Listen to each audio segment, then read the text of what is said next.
कितने प्रकार का? 3 प्रकार का आरएनए दोस्तों होता है।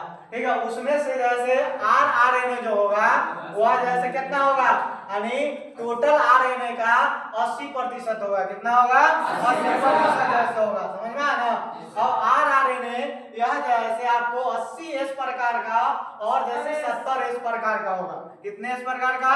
70 एस और 80 एस। अब यह जैसे आरएनए जो मुख्य रूप से पाया जाता है वह कहाँ पाया जाता है? केंद्रक में। कहाँ पाया जाता है? केंद्रक में। ठीक है, और यह जैसे आपको 80 एस प्रकार का और 70 एस प्रकार का जैसे यह राइबोसोम है ना। 70 एस प्रकार का और 80 एस प्रकार का क्या है? राइबोसोम। ठीक है, अब आपको यहाँ पर फिर देखना है, यह जैसे 80 एस प्रकार का जो है इसका उप इकाई जो होगा वह 60 और जैसे कितना 40 होगा। 70 का जैसे 50 और 30 जैसे होगा। फिर इसका जैसे उप इकाइयां जैसे होता है। ठीक है, इसका उप इकाई होता है वह जैसे 5S 8S और 98। ठीक है, और इसका उप इकाई जो होगा वह तो अब इस चीज को जैसे समझने का कोशिश कीजिए। आरएनए जो है वह जैसे 80 एस प्रकार का जो होता है उसमें जैसे यूकैरियोटिक कोशिका में पाया जाता है।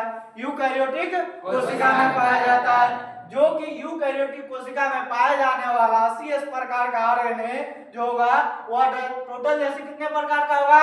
4 प्रकार का। कितने प्रकार का? 4 प्रकार का। ध्यान में रखना है इस चीज को।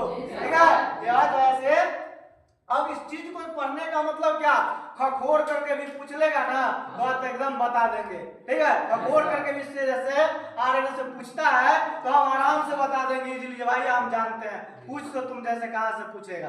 ठीक है, फिर यह 70 इस प्रकार का जो होगा और कहां होगा? प्रोकैरियोटिक कोशिका में। किसमें? ऊपर से उतारी लगती है, परियों से सवारी लगती है, मैं ठेठ हवारा लगता हूँ, वो राज दुलारी लगती है।